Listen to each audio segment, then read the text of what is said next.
Today's episode is brought to you by Noah's Beard Oils. For those of you that are trying to grow out your Fu Manchu like myself, or you're doing that whole Sasquatch Pacific Northwest look, well, go to Instagram.com/Noah's Beard Oils.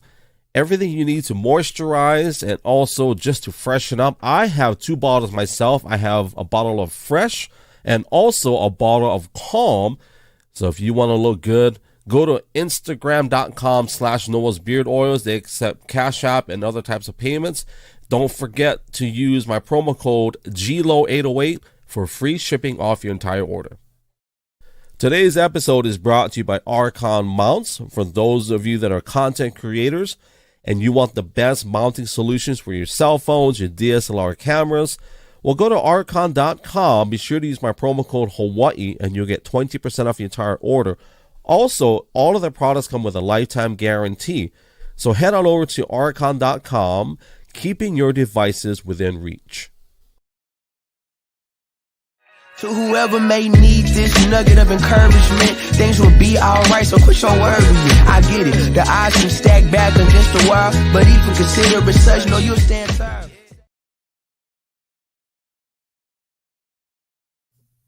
Hello, good morning. Thank you for joining us. We are live on Kick, Rumble.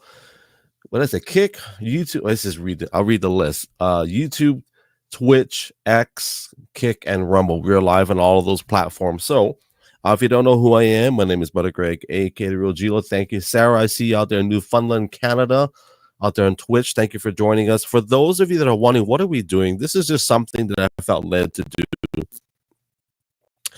and do it on a daily. And it's going to be not as long as a podcast. People were asking me, not a lot. I don't have a lot of people asking me, but there was a few questions where, so what's the difference between what you're doing today versus like a podcast? The podcasts are very focused, and they're very conversational in learning something about maybe a person or maybe even a topic, and we spend a lot of time just digging into that. Today, this is called Glow Sessions Live, where we cover everything from world events, popular culture, everything from tech, family, business, all those things.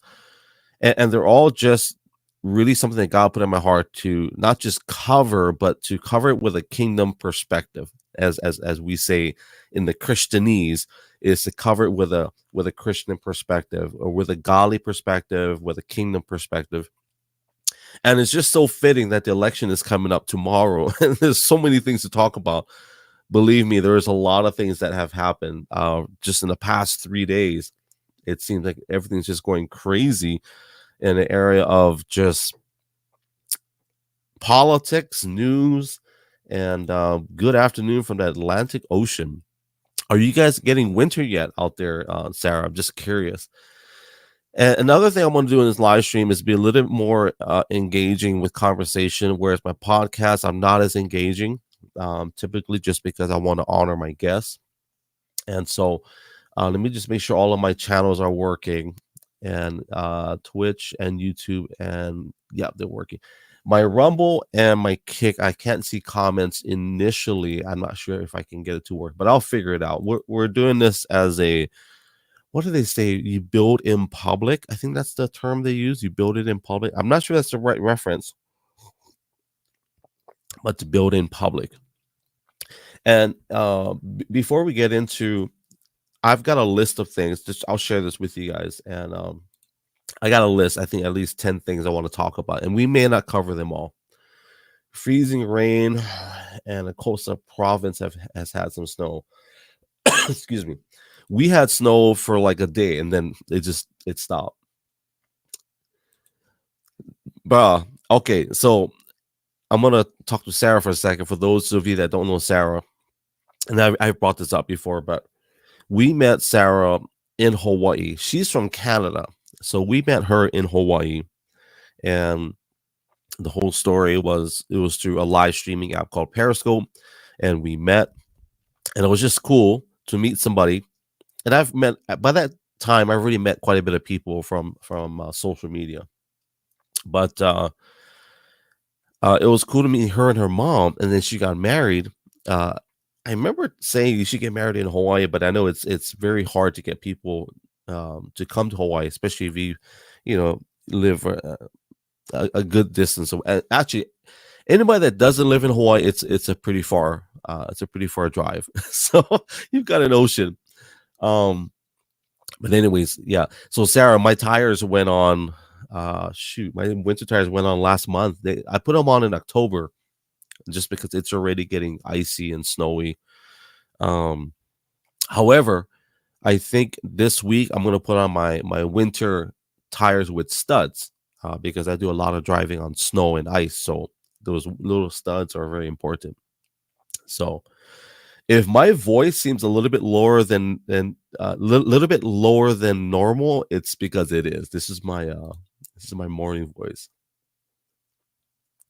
The pandemic happened. You know what, man? We can talk about the pandemic.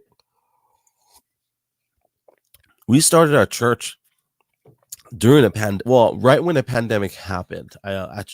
We started, actually, no, yeah, in the summer. So what, man, it's so hard to say when we started because the church never really stopped for us. Yeah, I don't think.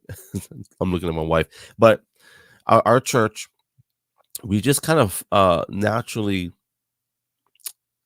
I don't even know the word. We just kind of naturally fell into it. So I always say we started during the pandemic because it was during 2019, and we went through. Hawaii was crazy during the pandemic for sure. Vow renewal. Keep us updated. I think that'll be pretty cool to be available. But what are we going to talk about today? I'm going to try to download. I have some graphics and some visuals I want to put up, because that's kind of the vision of what I wanted to do when I do these shows. I think we're going to call this Glow Sessions Live. I think that's what we're going to call it. It's subject to change, but the idea of what we're doing today is talk story with a kingdom perspective. I think that's kind of our, I don't want to say branding, but that's just kind of our goal and our purpose of doing this, is really obviously keeping it grounded. And I got to get in the habit of introducing myself. I just assume everybody kind of already knows who I am. But if you do not know who I am, me and my wife we're Hawaiian, native Hawaiian. I'm Hawaiian, Chinese, Filipino. My wife is, you got to give me the list, honey.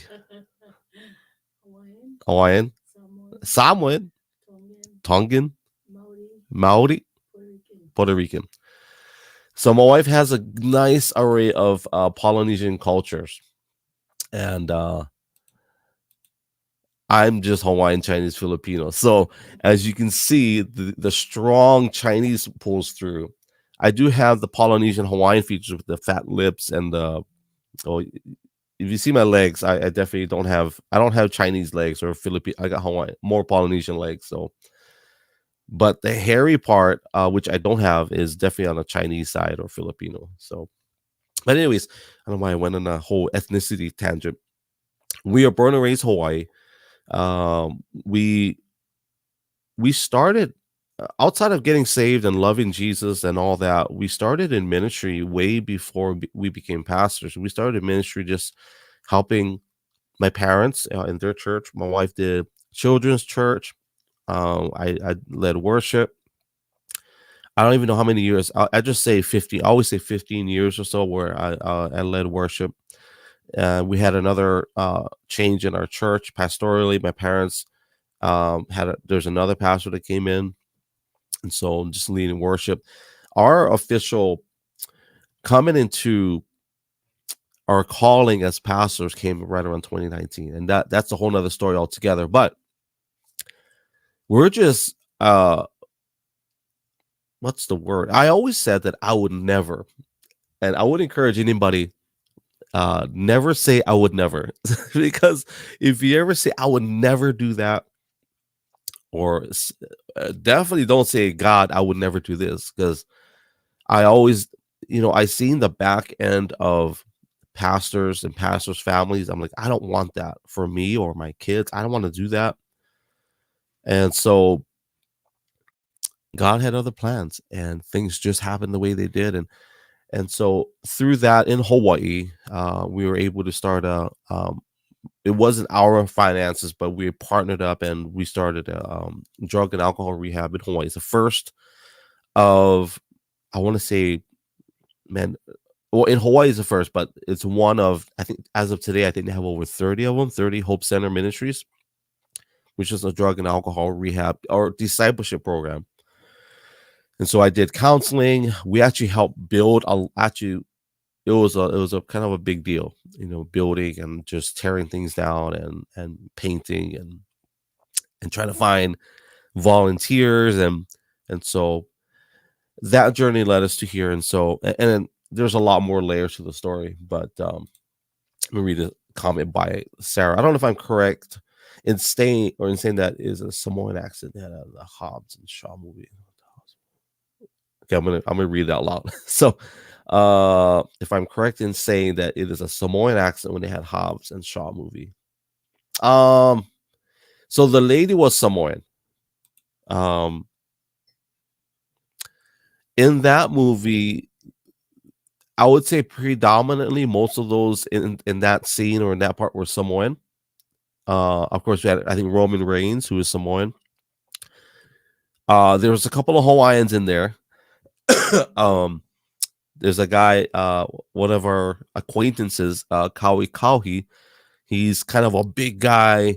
He plays a stunt double of The Rock in certain aspects. He doesn't look like The Rock, so it's hard for them to use him. And he's not as big as The Rock. He's big, but DJ Dwayne Johnson, he's huge. Got a chance to meet him in passing.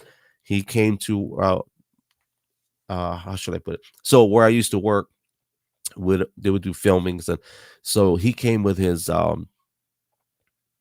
SUVs, and so these huge bodyguards get out, and these bodyguards are huge, right? And they're massive and they're tall, and so part of our job was just, we're kind of concierge and just making sure everybody's okay. They got what they needed, and we weren't really a part of the crew because they were using our facilities. So our job was just making sure nobody breaks anything. If they needed anything, it was a glamour. How should I put it? Glamified. What was the word? So it was basically I just did maintenance work, right? But then when guests would come, they would need help, and it was a photo shoot for Time Magazine, and I think an interview. So, but anyways, I don't know how I went there, but The Rock is huge. So yeah, Samoan accent. I would say Samoan accent to some degree. I would say. I think it's safe to say that for sure. Being home, yeah. The thing with Polynesian culture, and we're gonna get into a subject material, but I'm just kind of we're warming up the engine, if you will. The thing with Polynesian culture and language, if you look at Hawaiian, Samoan, Tongan too, and then in Maori, which is in New Zealand. And I'm not familiar with all the others that are similar, but those four are very, very similar. What? Aotearoa. The language is extremely similar, and the roots are very, very closely knit together. I would say Tonga and Samoa have a little bit different pull. And then when you go into like Fiji is a little bit more south. So because of slave trade and just what's the word? I don't even know.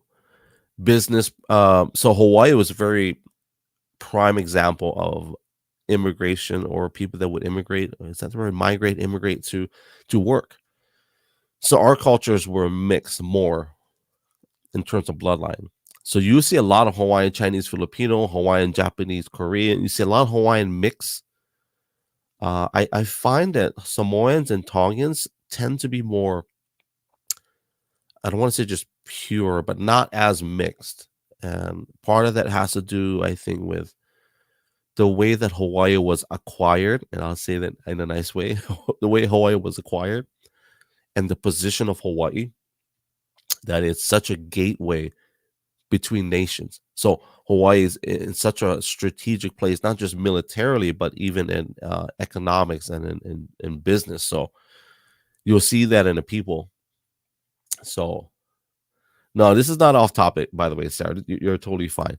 But I do have some things I'll cover, and this is helping me kind of warm up my voice too. So, but here's a question. Actually, I was trying to buy myself some time. I'm gonna try to pull up a video, and I shared this last night. Let me see if I can pull it up. It's with Sarah Trump. I hope I can pull it up. Where is it? Give me a second. Yeah. So it's Sarah Trump talking about her dad or her father-in-law. I'm gonna pause it. And this, I'm gonna share this with you guys, and then you guys can see, and we'll start talking about it. You know, Emily is definitely not Samoan accent, but she's more definitely what we would consider Hawaiian, if there is a such thing.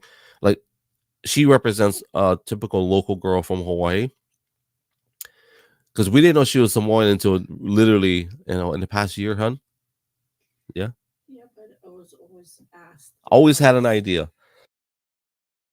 Would always be asked all the time if I was Samoan. But people, and even I thought, like, when I first saw her, I'm like, okay, I know she's Hawaiian, but there's something something different. But in the area of finding out the ethnicity, we didn't find out until like officially till she did her or what was it, 123, or what was it? She did some kind of test. She did I knew I was Maori. Okay, let's share this video. Okay. I'll explain the accents in just a second. Let me pull this up. Okay, can you guys see that? I want to show you guys this video. I just thought this was interesting, so I posted this last night, and this is Laura. I think Laura Trump. She's a daughter-in-law of Donald Trump. So I'm going to share this video real quick, and you guys can and then we'll talk about it. Mm-hmm. She asked him, would you ever run for president? And he said, only if things got so bad I felt I had no other choice. And I feel like he thought the country really was on a bad path, and he wanted to help bring it back. And so right before his famous golden escalator ride, we actually all sat down as a family. And I'll never forget this, because it was one of those moments where, looking back, I say, gosh, he really had such good insight into what was about to happen. We all sat down as a family for dinner, and he talked us through, I want to do this. This is definitely something that is real. But if I do this the right way, if I do what is needed, and I call the people out who need to be called out and expose the things that need to be exposed, they're going to come after us. And it's not just me, it's the whole family. And I think you guys need to really appreciate that. And I need you to understand that and make sure everybody feels good about it. And of course we were like, well, yeah, like how bad could it be? But the foresight he had into what we've seen happen to this man, and I don't think anyone can argue, if his name wasn't Donald Trump and he had never run for politics, I mean, you would never have seen any of the crazy things happen to him that have. So that was sort of where we all kind of got our intro into politics. I didn't become part of things really until I flew down to North Carolina in August of 2016 for a rally with my father-in-law to my hometown in Wilmington. And one thing led to another, and he told me that I was going to be responsible for winning him my home state of North Carolina in the 2016 election. And as a person who had no idea what I was doing in politics, I said, I better learn pretty quickly and get to work. And she asked.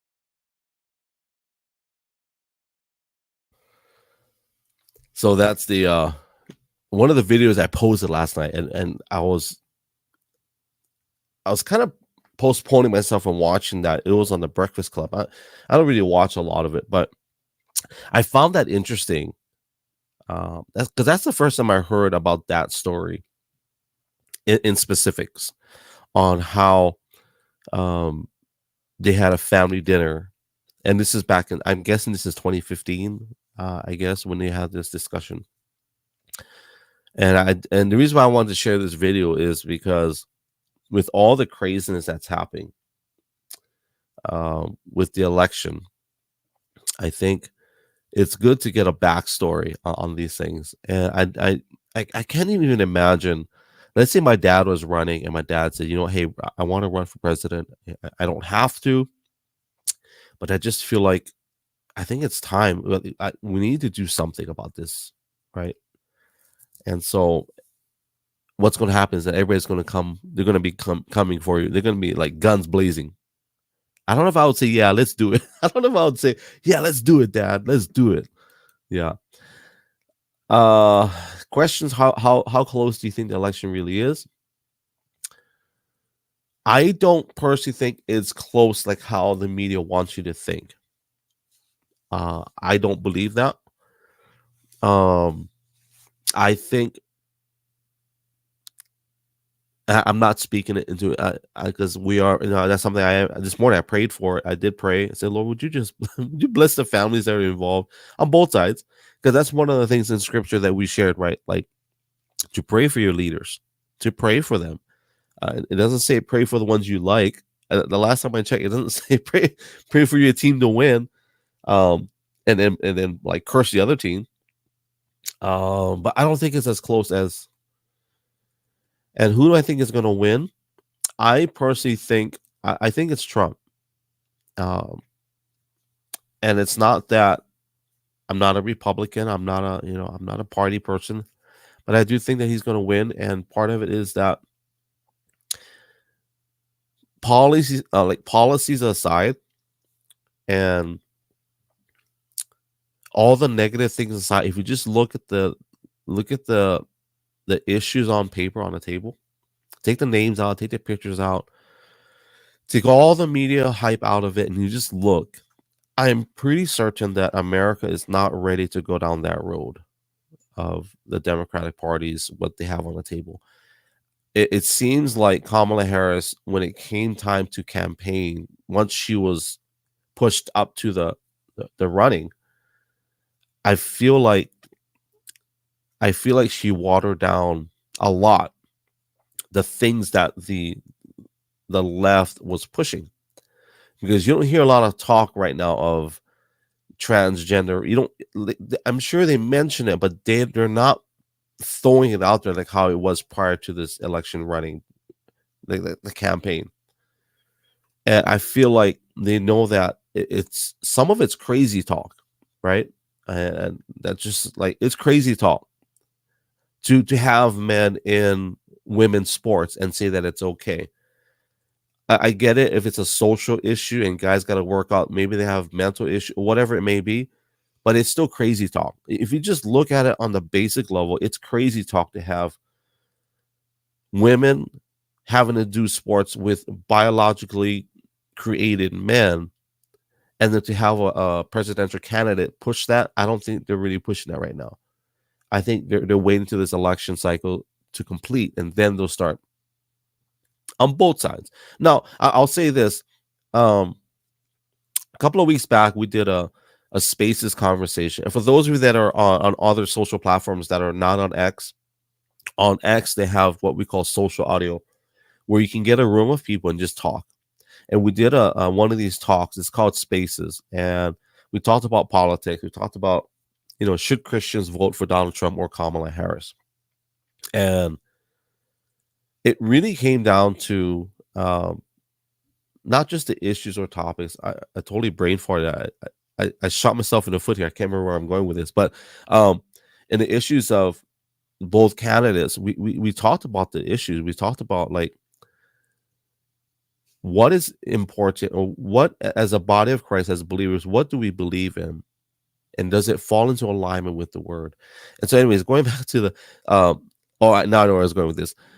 So I listed the policies and the agendas on both sides, and I put it up on Twitter, on X. Kamala Harris has a very extensive, 500, I think it's 500 pages of material. I think Trump does too. But when you go into the website, Trump's initial landing page when it comes to the issues that he's covering and he's for his campaign, he has bullet points.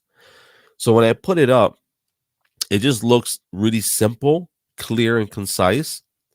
And then Kamala Harris is very detailed. And for me personally, it seems overwhelming when I look at Kamala Harris's issues and things she's covering.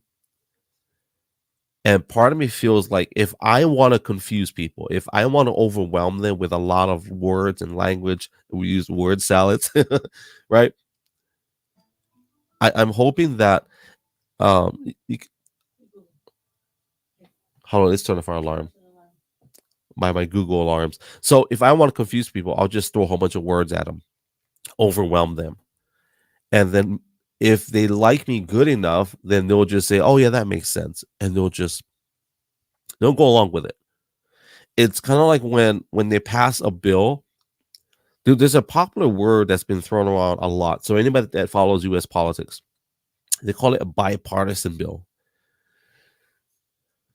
I don't know why we use those. I guess it's good to have good language, good words.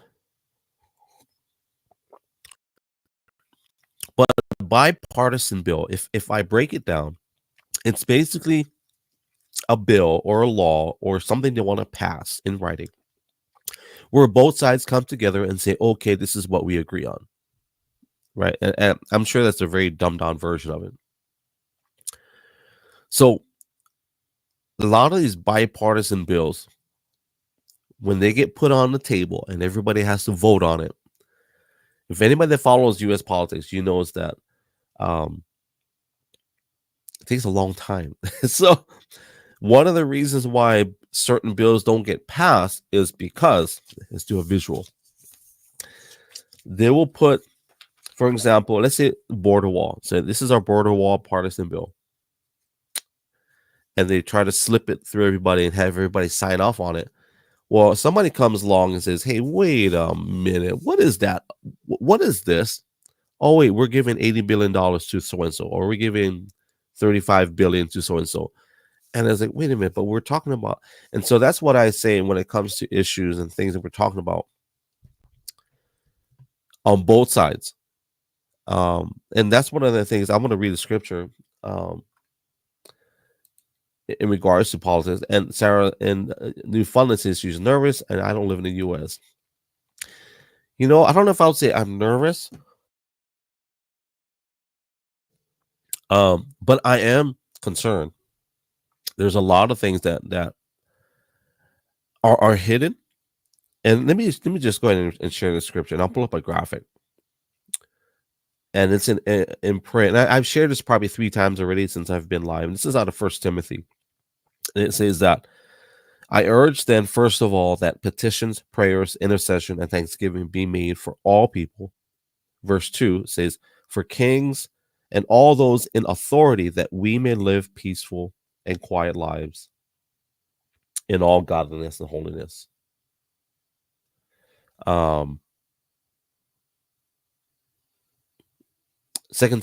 First Timothy chapter 2, verses 1 and 2. I think as the body of Christ, we sometimes we forget about that, to pray, right? And I'm guilty, because when I see stuff on social media, I either repost it, share it out, and realize that, wait a minute, let me pray for these guys instead of just keep this conversation going that can be negative. Although some of it is pretty funny, I will say. Like the other day when I went live on Saturday, I shared a video of Biden. He said some stuff that's just really wacky stuff, you know. So you're worried about the response. So let's pull that up. I think I can. Let me load it up. Can I do this? Let's do. Let me pull it up from my computer. I have a slide that shows what you're talking about, Sarah, about civil unrest. Let's see if I can open it up. So it'll give me a second to pull it up. But so Washington, Oregon, and Nevada today, they mobilized the National Guard, and they're on standby. Now, when I say Oregon, I really say Portland, because everybody else in Oregon doesn't care. It just so happens to be Portland. And when I say Washington, I'm pretty sure they're talking about Seattle. Right? So, okay, let's pull it up. So here it is. So National Guard troops on standby in Washington State, Oregon, and Nevada as a precaution for potential election unrest. So here's the question. And by the way, let me play around my graphics while we're here. I want to just thank everybody that's watching, whether live or in replay. And I made this fancy little thing to say thank you. There's me saying mahalo for sharing. And then also, if you want to subscribe, like, share, subscribe on whatever platform you're on. But yeah, so National Guard troops on standby in Washington State, Oregon, and Nevada. I'm curious why Nevada. Who tipped them off, right? Like, here's the questions I've got. Why Nevada of the 3 states? Like, I think we all know why Oregon and Washington because of what happened, in years past. Yeah, I guess you could say Vegas. Is it because Trump did a rally in Vegas and maybe they got a lot of results that a lot of people showed up? I don't know. Did you see that TikTok? I don't know if it was a TikTok or it was a reel where they're sending all these those not machine guns. What do you call them? They're sending them to Nevada on a train. So pull it up and share it in the stuff. So my wife said that there's a TikTok. Share it with me. I can pull it up. Is it, if it's YouTube, it'd be better. I can pull it up on screen. But yeah, so I'm guessing like why Nevada and civil unrest, right? So, or election unrest. What does that mean, right? What does that mean, election unrest? And that's what I brought that first verse with First Timothy chapter 2 verses 1 and 2 is that there's some monkey business I feel like that may happen if we're not careful, if we're not diligent. Like, I've always felt when it came to election unrest, it doesn't come from the right, the Republican side. That's just what I might take. And some people can agree, disagree. But I think a lot of it comes from a perfect example. People that we've met that are in, they're from Washington, or actually from Portland. The few people that I've met, and I asked them, like, when the riots happened in Portland, I always ask them, why did it happen? And a lot of them will say, we don't know. The majority of the people that were protesting, rioting in Portland were not even from Portland. And it's funny because in the Black Lives Matter protest, you got to share it so I can put it on the computer screen, honey. So the fact that they had a Black Lives Matter protest and all those things in Portland, there's not a lot of Black people in Portland percentage wise. And so that's why a lot of the locals and the residents, they found it. And actually, one of them said a lot of the protesters were like, not only were they not from the area, a lot of them weren't even Blacks, so a lot of the protests, if they feel like they were brought in, bussed in, right? So, and they did terrible things in that city. Terrible things. Because when I arrived in 2021, I stayed at a hotel. So I stayed in hotels in the Portland area and in Oregon for close to a month. And just going to Portland, it was just, I stayed in downtown Portland. The hotel that I had, beautiful hotel. It was a beautiful hotel in the middle of one of the worst. It was at Ground Zero, like 1 block away. And it was just an eerie feeling. It felt like I was in Gotham City. And when I would tell the local people that worked in Portland, I say, for some reason, I tell them when I go out at like after 10 p.m., I feel like it's not safe. And they all say, yeah, don't go out over here past. And I get it. Every city has it. But this one for sure felt like Gotham City. It looked like it. It felt like it. And I've traveled a lot, so I've been to enough cities to know that each city has its own flavor, and you can see it. And Portland by far definitely has its own flavor. And so, anyways, going back to the civil unrest, I'm going to pull it up on screen. I don't want to get too distracted, but how did I pull it back up? Send it to your direct message On what platform? on X. Okay. Let me see if I can pull it up. So yeah, I don't know. That's one of our prayer points. I think I put that up on my Twitter profile, is to keep those people in prayer, because I don't know where the election unrest would come from, because I'm pretty sure it won't come from conservatives. That's just my opinion. A YouTube show. Okay.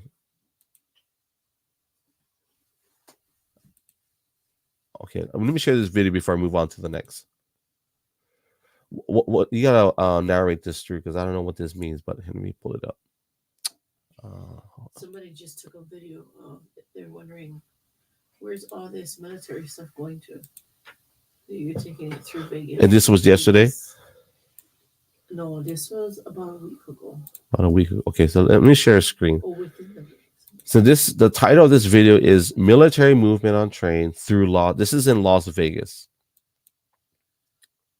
Okay, let's see if we can see it. Okay, let's play it. Is there audio? I don't see. Oh yeah, there is audio.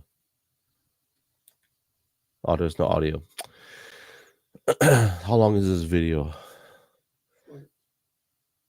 So this is an Instagram video put on YouTube. It's the source is Leroy Not Sinkins. That's funny.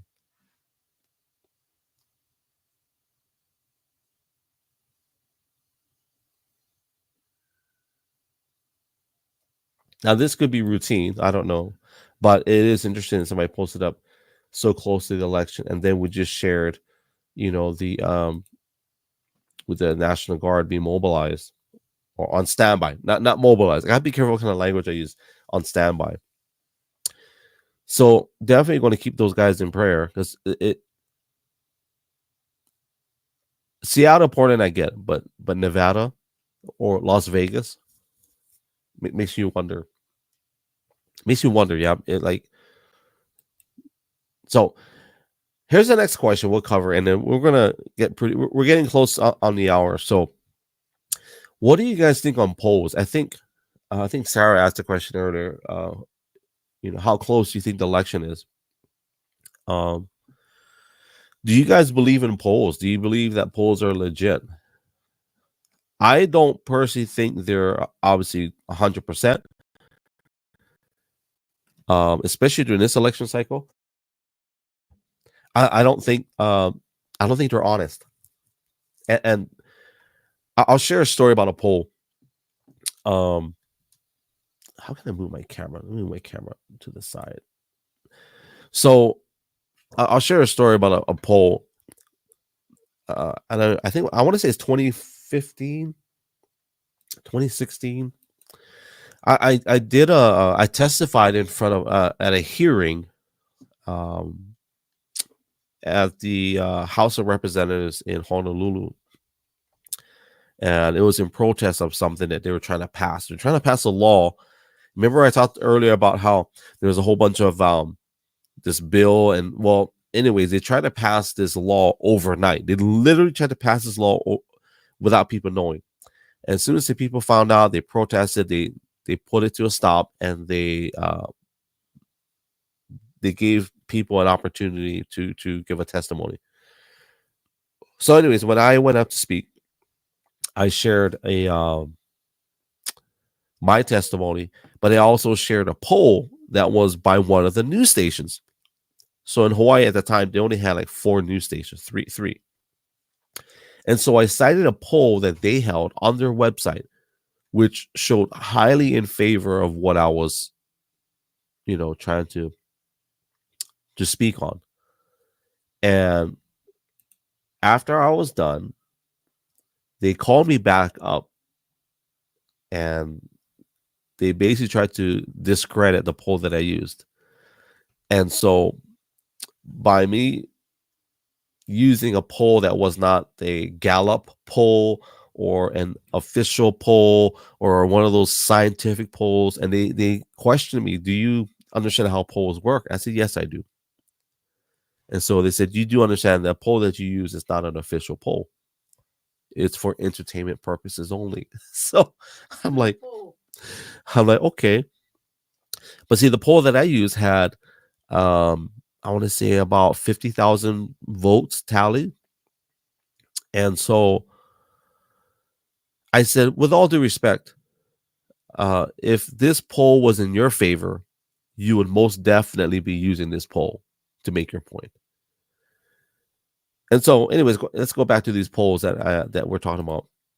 So these polls are supposedly scientific, and some of the polls that I don't know how many I have. Let me see. I think I only have one. Oh, I have another one. So these polls are a very targeted amount of people. So they'll average about 1,000 per city or community. But here's a question I always ask people: like,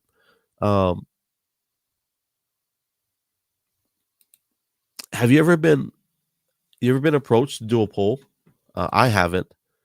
Do you know anybody that had? And I don't know anybody. I have never done a poll. I agree, Sarah. I definitely agree.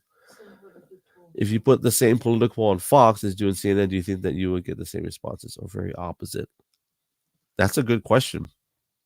I think so. The idea of polls, to me, they're designed to get an opinion, or to elicit a response. So the question that was brought up earlier was, do you think that these are accurate? Here's what I'll say, and I'm not a political science major, so I don't pretend to know all the. I know about polls. My wife knows about polls. Well, you can grab a mic so people can hear you talk. But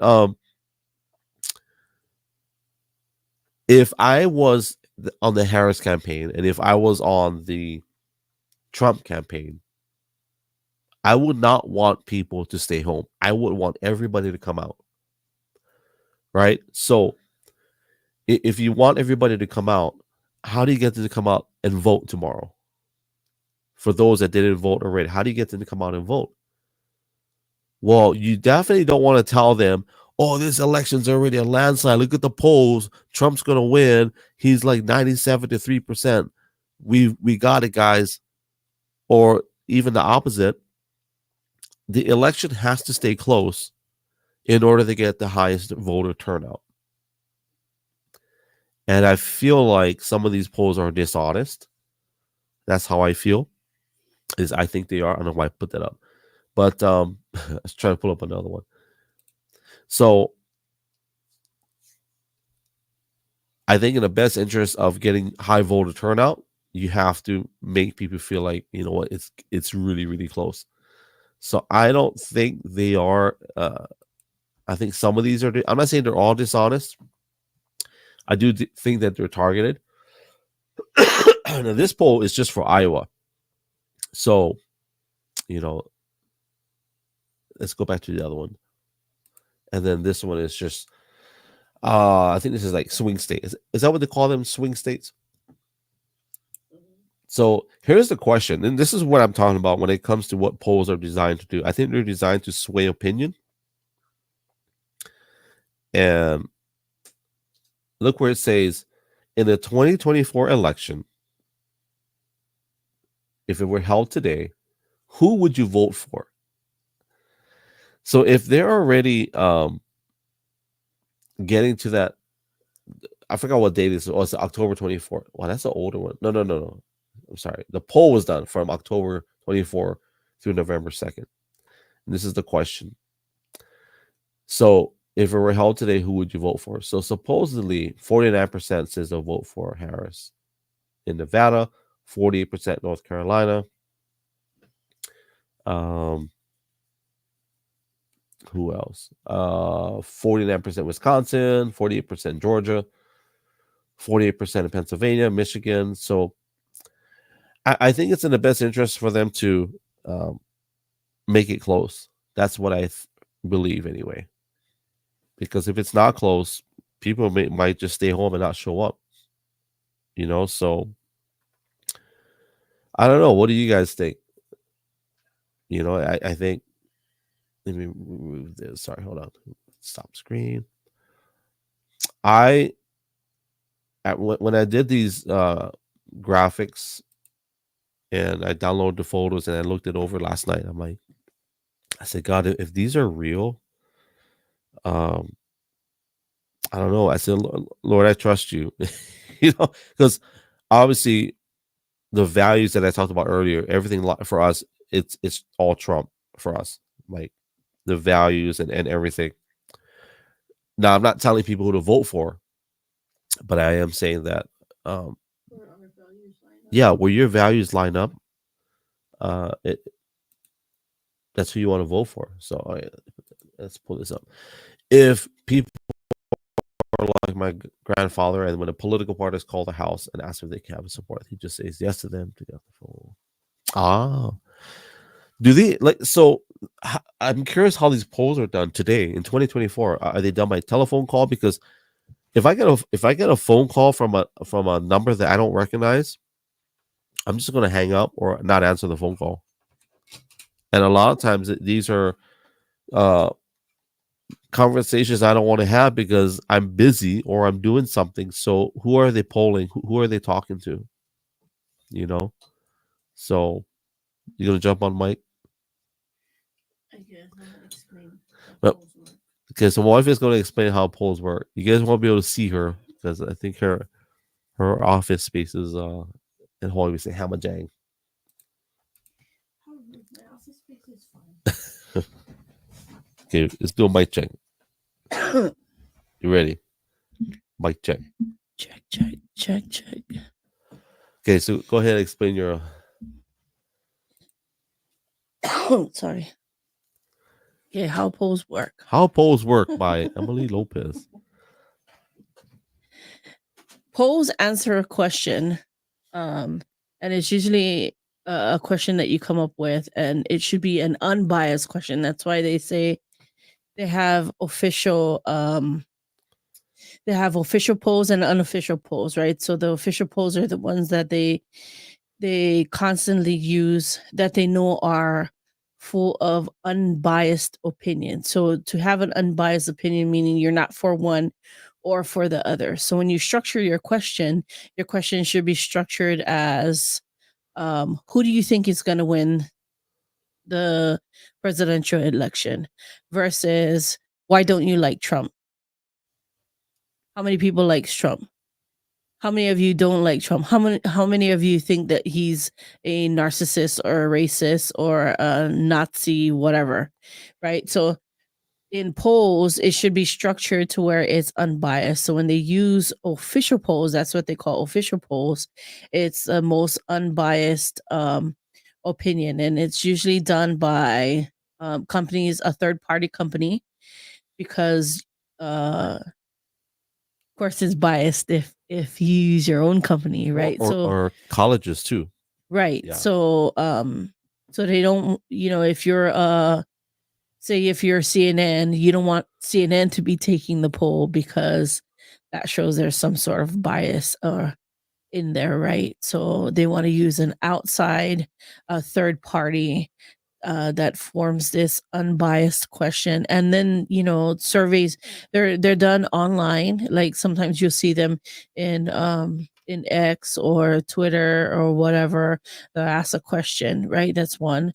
And then they have through emails. They'll send you an email. They know, how you would vote for, if you vote for Trump, or how many of you like whatever policies or whatever. And then they have surveys where they call you. They'll do telephone calls, and sometimes they do in person.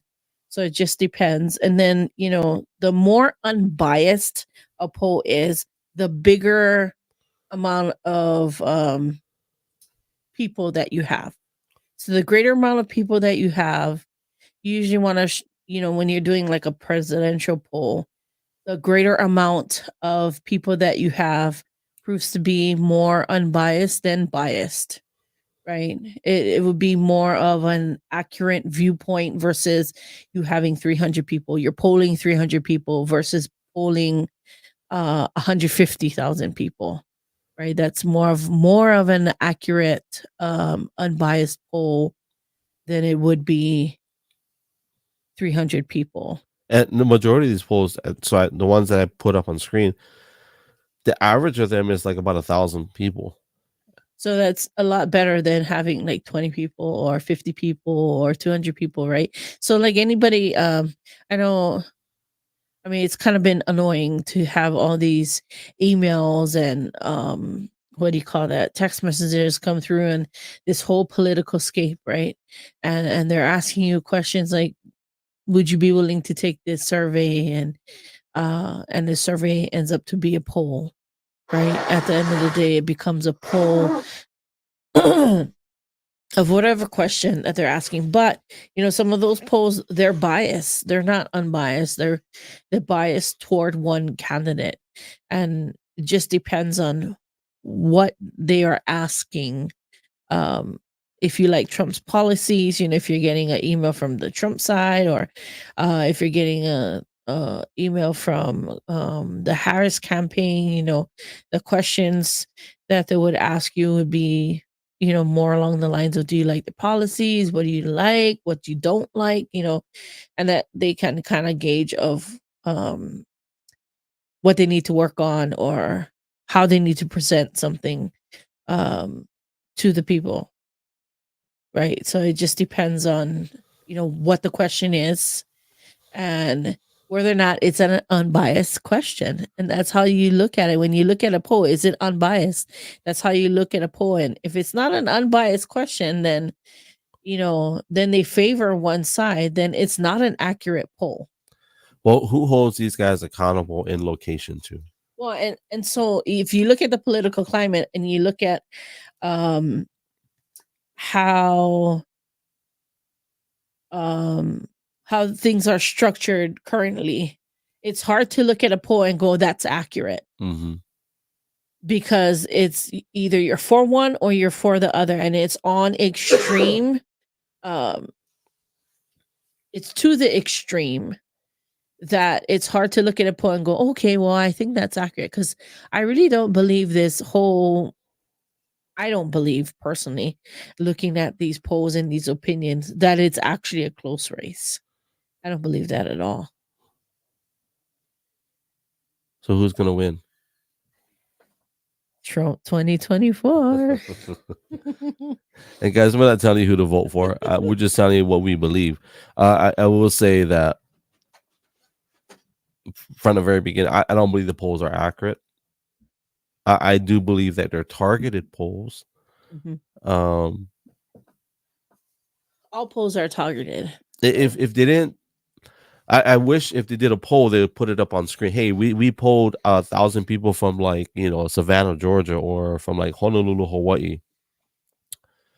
But for some reason, they don't want to tell you that, which I totally understand why they wouldn't. I wouldn't if I was going to be deceptive and try to, Well, here's a biased poll, right? If you're polling in a place, say, let's use Iowa, for example.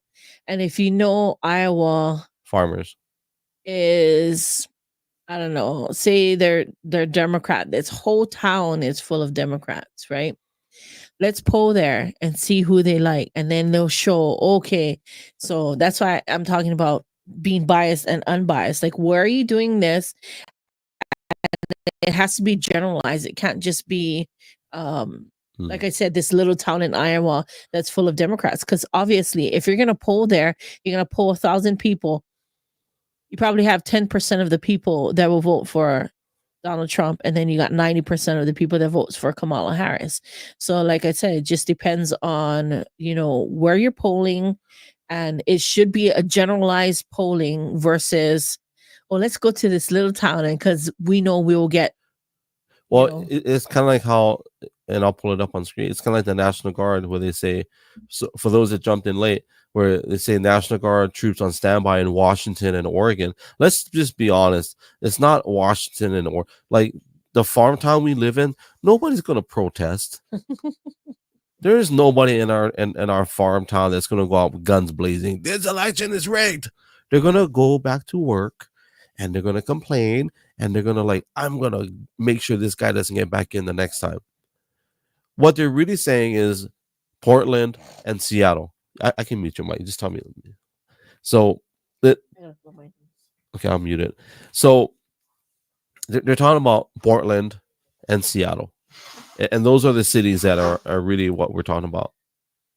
The big city riots. And, when we talk about big city riots, I think it's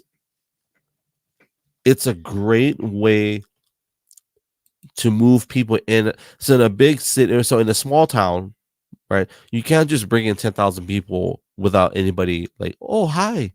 No, people are like, who are you? Why are you here? But in places like Seattle, Portland, Honolulu, they tried it in Honolulu. Didn't work because Hawaii is not a typical city. Although Honolulu is bigger than Portland. People don't know that. Honolulu is actually bigger than the city of Portland. But they couldn't. They tried to bring in these people. They tried to bring in these protesters. But it didn't work. In the big cities, they can do it, right? Oh, sorry, you're unmuted now. So when they had those riots in Portland, you remember that when they did the whole defund the police? Those riots were only 2 blocks. They weren't all of Portland, but they were a section of Portland. And even, we were driving through, I was like, what the heck is this? Boarded up even way after. Yeah, and it's all boarded up. You could see the scars of the flames and stuff. But it literally was 2 blocks. So it wasn't all of Portland, but it was a couple blocks in Portland. But if you're constantly just showing and panning only one side, right? Then this is the bias of the media. You're everybody's thinking all of Portland is that. All of Portland is doing this. It's only 2 blocks in the downtown Portland area. And the sad thing is, after all these people rioted, after all these people did all these things, they all went back to their homes. They all went back to their cities that they came from. And it's still in ruins. They want hits. That's what Sarah. So I'm going to share something real quick, honey. I'll have you comment on it. I'm putting a camera. You want a camera? Well, what? I don't want people to think, "Oh, Greg, your voice changed. What the heck happened?" No, my wife is talking. So hold on. I'm going to put my wife's camera on because I don't want people to think, "Wow, Greg, you sound very different. You're part of that campaign." Let me read this comment, and it says that we got another 10 minutes and we got to go. So in our elections, this is from Sarah, we don't vote for our prime minister directly, but it's however many seats they get in parliament. So we vote for our local representative only. I tend to really look first at who is going to be my local voice and then factor in the big picture. So I'm guessing prime minister is a president. I think Sarah can double check. Yeah. They act like a president, but it's different in Yeah, so she said yeah. Same, but different wording. Now Trudeau's been president for what, or prime minister for what, 10 years? It's factor. Let me get you. I don't know. He's an evil guy. Hey Google, how long has Trudeau been prime minister of Canada? I think 10 years. Some information from the web that might possibly help. According to Wikipedia, Justin Pierre James Trudeau, born December 25th, 1971, is a Canadian politician who has been serving as the 23rd Prime Minister of Canada since 2015 when the leader Since of the Liberal 2015. 9 years. City Flyer in the house. Good to see you. I'm trying to get my wife's camera on. Let me see if I can get it on. It might be messy, but that's okay. We don't care. Let me see. Let's turn the camera. Okay. She's gonna look very golden today because of the Stay golden, bro. Stay golden, brothers. She's gonna look very golden, so let's put her on. Wow, you look very golden. Just close the curtain. Thanks. I think it's too gold. My sunlight. No, but just close a little bit. Yeah, I think that's better. Okay, so that's who's talking, guys. That's not me talking. Just so we're clear. So yeah, so let me. She put up something else. Sarah said they have multiple political parties running, not just two. We kind of do. Uh, Kennedy did try, but it just doesn't work. Yeah, I mean, we have more than, there's Democrat, Republican, there's independent, there's libertarian, Libertarian, but it's almost like the the Green Party, Green Party. It's like 0.02% of the actual. they don't exist or whatever. So if you've listened to Robert Kennedy, Bobby Kennedy when he was talking, and I think he was an independent. He was trying to run as an He independent. started as Democrat because that's his family. Right. And then And then he went to as an independent, and then they gave him leprosy, right? Like, hey, you're a leper. Get out of here. Get out of here. The powerful thing, if you haven't listened to his speech, you should go and listen to his speech. And the Oh yeah, we powerful thing cried. about his speech was, it wasn't about him. It was about the American people and wanting the American people to be healthy. And that's the reason why he dropped out as an independent. And as much as he didn't want to support Trump, he was saying it's about the American people and it's not even about him.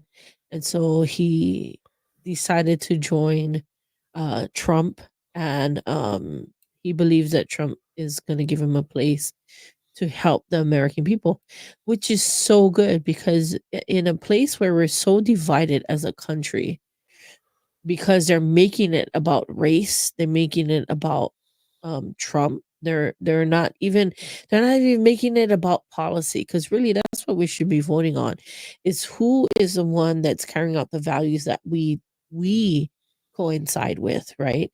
But it hasn't even been that. It's always been, well, Trump is a Nazi and Trump is, and I in my thinking, it's not everybody's thinking, but in my thinking, I'm looking at all of this and I'm thinking, why are they doing that? What are they trying to set things up for? And that's, in my head, this is what I'm thinking, is they trying to set things up to do a coup, even with Trump. So if Trump gets in, oh no, we're not going to certify this election. Oh no, he's like this, right? So they are the ones who's creating this whole civil unrest. They're pushing this narrative that he's a Nazi, he's going to be a dictator, and he's going to do this and he's going to do that. Because if you listen to them, you listen to the media, listen to Kamala Harris, you listen to all the people that side with her, they all say the same thing. So what's going to happen when, even with that picture, the National Guard troops on standby, why do you think it's going to be civil unrest? Because it's the unrest is not going to be coming from the Republican Party. It's going to be coming from the Democratic Party, because they feel like they have to fight for what they feel like would be a dictatorship. They're fighting against a dictatorship, and it's nothing but just words. All there are is just words. I mean, because if you actually do your due diligence and read over some of these things, you will find out the truth. But the fact of the matter is, a lot of people don't want to read. They just watch social media and go, okay, versus say, well, let me just go look that up for a minute. And then you'll find things out for yourself versus somebody else telling you.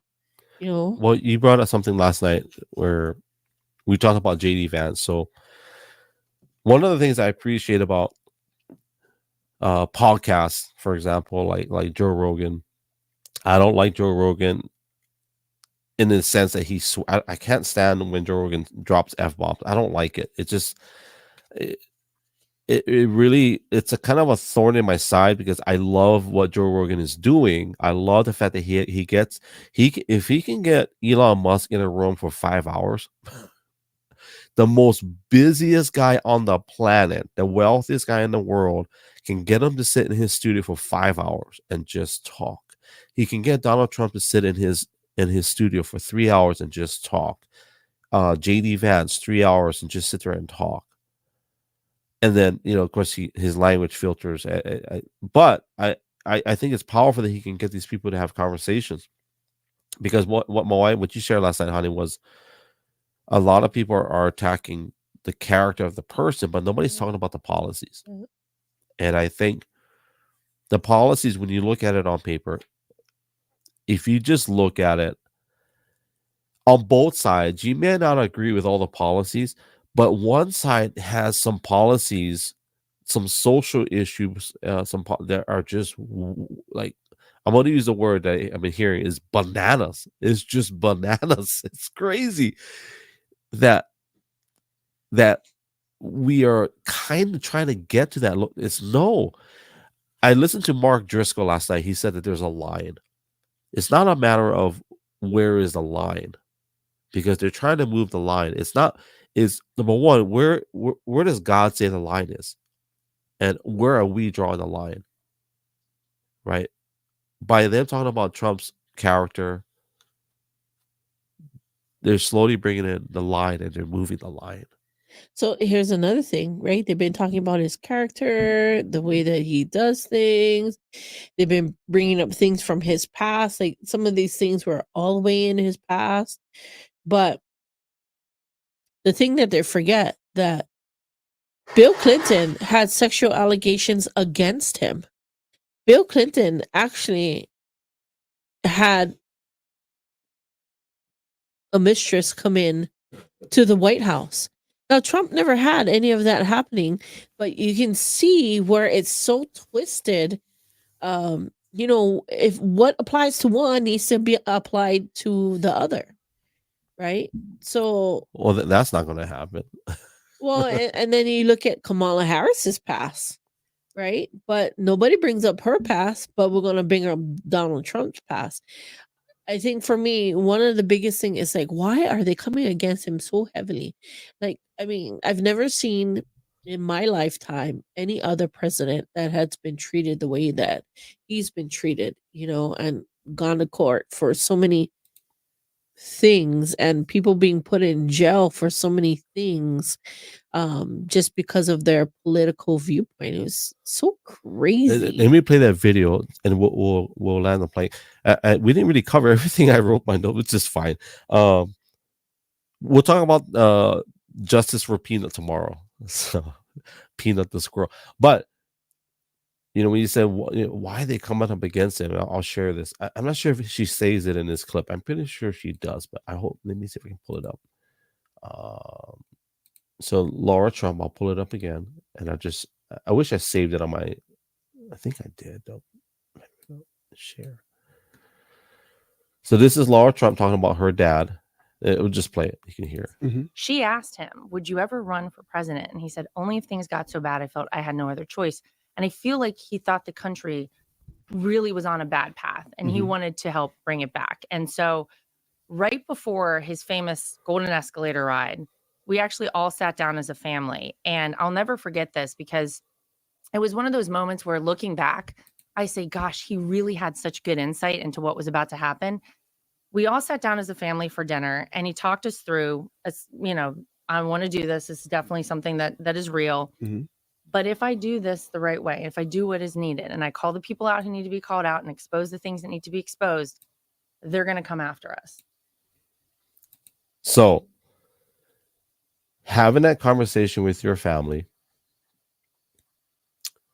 and telling them, if we do this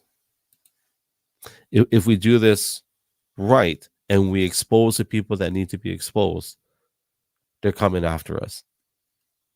This is a family dinner they had back in 2015. And this is what I said. Can you imagine if we had a dinner with our kids and say, hey, Zoe, Makako, Gideon, hey, we're gonna run for president. But if we're gonna do this, God's gonna show us all these things that need to be changed, and these people are not. The thing is, it wasn't just Democrats that came after him. Republicans came after Trump, right? So So it's not just one-sided. They are on both sides of the aisle, right? Because they have a lot to lose money wise. This is what I think. Well, let me share the scripture, because we don't hear a lot of this, even in the circle of the body of Christ, where all of these things that we're talking about, even what Trump said to his family, let me take this off screen, is that, you want me to mute you? So all these people that they're gunning for Trump, or they're gunning for the American people, it seems like. At the root of it all, it's evil. There are evil people with evil agendas that have no desire other than to make themselves wealthy at the expense of other people, or to hurt other people, or to break up the institution of a family, or to break up the institution of a marriage, what a healthy marriage should look like. They're just evil people with evil, and we cannot ignore the fact that that's true, that there are evil people. There are people with evil agendas. Your mic's back on, by the way. Sorry. No, I turned you back on. So, let me just share the scripture, and then let me acknowledge what Sarah had mentioned. So, she talked about the political party: conservatives, liberal, New Democratic Party, People's Party, Green Party, Bloc Québécois. I can't say that. Quebecois. I don't know how to say that. And she says that the battle has always been between liberal and conservatives. Yeah. I think the reason why, this is my opinion, I think when you have just two parties, I think it's a good indicator that, for example, the Green Party doesn't benefit the majority. It seems that the Green Party only benefits a very small percentage. It's kind of like, how should I put it? I would use coffee. We love coffee. As much as I'd love the world to experience Kona coffee, it's not realistic. Like, as good as Kona coffee is, it's probably not even like 1% of the world's coffee reserves that's available. It represents something great and amazing, but it's just not realistic. A lot of these parties are so small that their policies, it does. Now, the Libertarian, I would say, Sarah now wants Kona coffee. I will say I think the Libertarian Party, if I'm not mistaken, they're the ones that want a very small government. I think we would benefit from a small government. And one of the things, what's the purpose of a government? I think the government is meant to be small. It was small at one time. Yeah, it was meant to be small because it's not meant for the government to overpower the people because of what they came through, right? That's why they created the government the way that it was. And they all didn't agree when they signed the Constitution. It doesn't mean that you need to agree on every single thing, but that there should be a balance. And that's why you got the judicial branch, you got the legislative branch, and what is the other branch? Executive branch, because they all should balance out each other. Not be and one of them was not designed to write laws. Right. But in recent years, they've used them to enact, in essence, a law that it wasn't their job to even do. It was really legislative. Yeah. And we're talking about all the other things. We're talking about that's where the social part comes in, where they, like, for example, RV Wade, and there was one recent that they decided upon, and they're trying to throw all these things on the Supreme Court, because once they put stamp it on the Supreme Court, once it has, it's that's it. And the only way you can get rid of it is to get rid of the judges. So, and you've only got, is it 7, 9? 9. So you only got 9, and those judges don't quit. Like, they die they literally die because they're not leaving. I don't know if any that retired. I mean, I'm sure some retired, but if there's only 9, and some of those are in the 80s. It should be a limit where they retire. Actually, I don't know. I don't know how to answer that. I think so. I don't think. I don't think the way our government is run is Because I don't think it's healthy for everybody to sit in office for such a long period of time. I mean, back then, I think even when they put rules in place, right? There's certain places where they don't have to, they can continuously run. You look at Joe Biden, right, and how long he's sat in these political seats. not you in know. executive and legislative for sure, because they have a lot more day to day. Whereas I do think that let me take this picture off. I do think that on brain farting, but I do believe that they should have cognitive testing Yeah. for starters, for all of them, and publish it. Yeah. Okay, we're gonna land the plane. Let me see what we missed. So we talked about polls, a little bit about JD Vance, not so much. Election unrest. We covered election unrest. We did talk about policies and characters. Well, talking about the unrest, they just passed that was it a bill or a law that yeah, let me pull it up. they can shoot American people now? That the military can shoot the American people now. So Shoot to kill. shoot to kill. So what does that mean for us as a people? So what are you saying? That they're preparing for this civil unrest so that they can shoot people? Let me get the clarification on the language, because that was actually passed in September. On American, and that's directly related to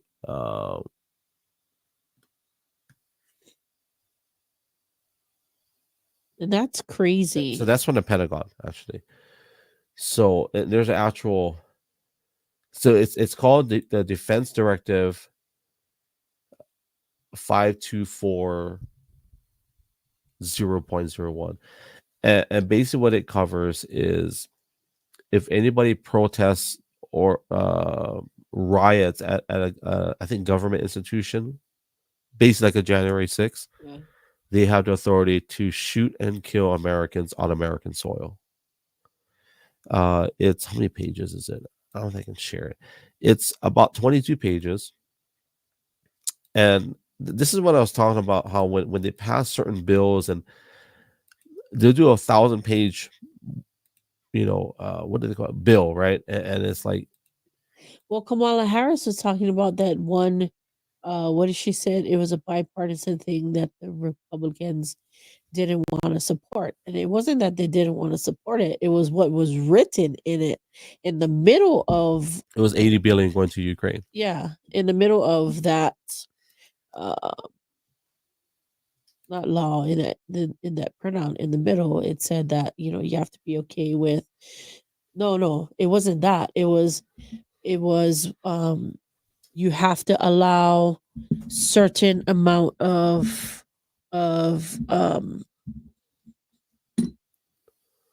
illegal people to come over Mm-hmm. the border. Well, I know one of them. There was money that the Republicans were like, wait a minute, we're not going to it approve probably this. was added to that. I don't know if I think it might have been in the same bill. Yeah. What was that? And amount of people that you have to allow to come over within a span of time, if I'm not mistaken, how it was written. But don't quote me on it. You can go and read it yourself. So every time they say, "Oh no, we put out a bipartisan thing and nobody wanted to sign it," da, da, da. But if you look at the bill, why are they not wanting to sign it? It's because in the middle of it, they put some stuff that makes no sense at all. Like if you're calling it a Patriot Act, like it should be about patriotism, right? It shouldn't be about Sneaky. I let do whatever. 15,000 million whatever illegals come over. Billions and billions and billions of immigrants. I will say, and to make it light, and I'll share some scriptures as we close. Between the two parties that we have, whether you like them or not, one party just seems to have more fun. Like, perfect example. Let me pull it up. I'll pull it up. And I know this is probably it may trigger some bully bully tactics from the 80s, but I want to pull this up because I really think this is funny. What is her name? Kayleigh McEnany. She is sharp. She's how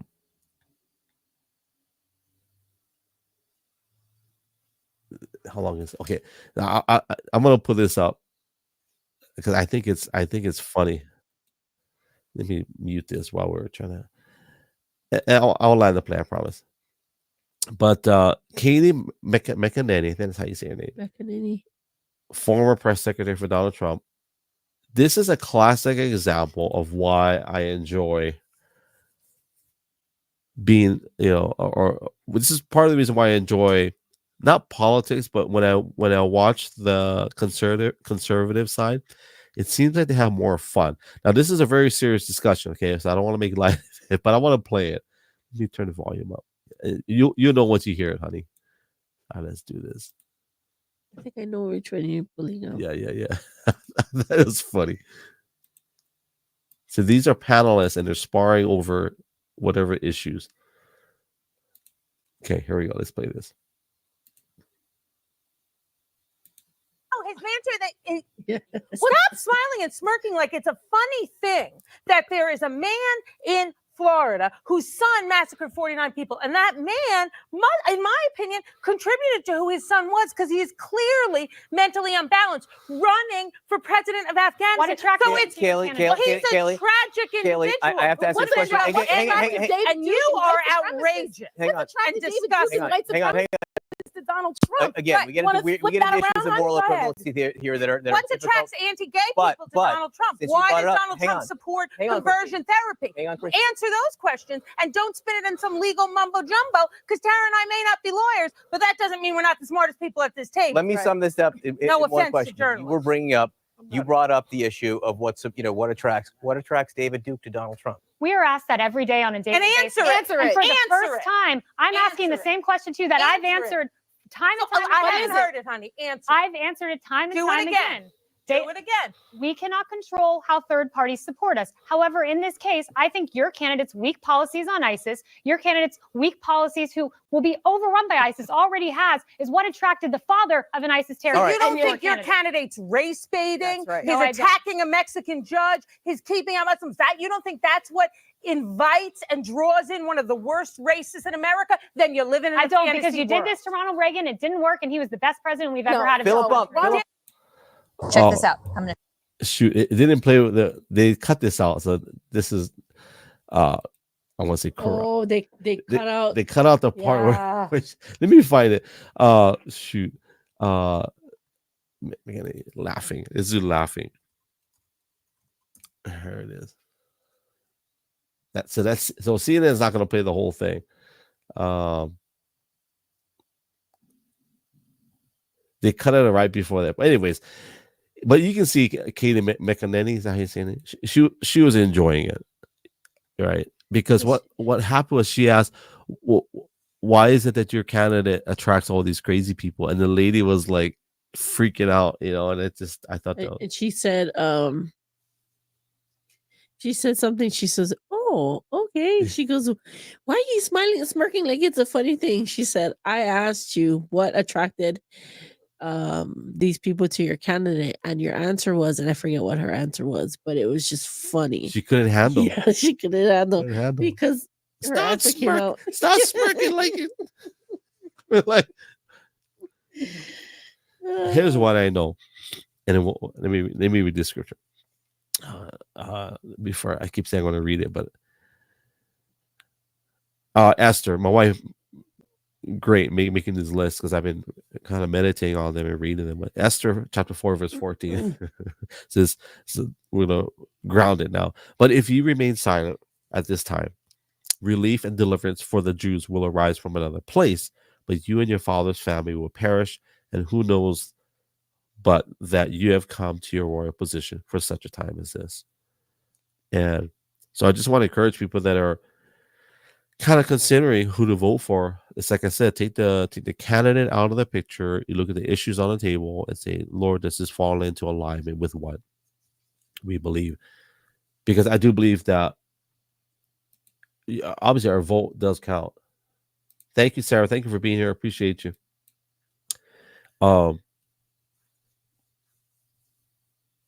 That if we don't step up and make our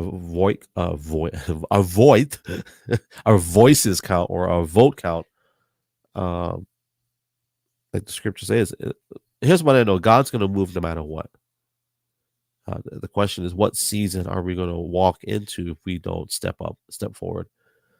The truth is, no matter who gets in, like, we're still going to work, but that doesn't make light that we still have to vote, right? We still have to. Is your God-given right to vote, and if you don't exercise it, well, it determines, what kind of country we're going to live in.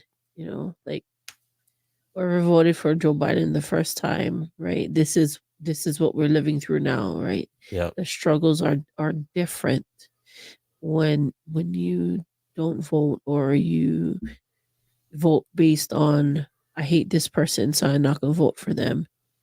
You really have to look at the policies and what they pushed out and what they're pushing out.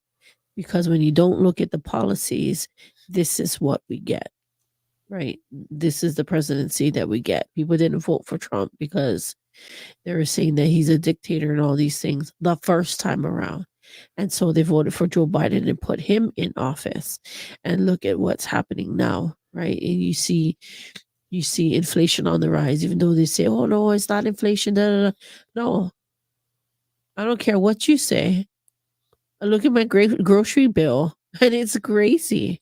And I look at, we go to the gas station. It's like, whoa, gas is up. All the prices is up everywhere. You cannot just say, oh, no, inflation is not up. Oh, no, inflation is coming down. No, that's not true. No matter what you say, it's not true. Like, it's almost like a circus, or like you're supposed to walk around blind, And for those that don't know, I'm still paying, and I don't really check. I don't ever look at gas prices.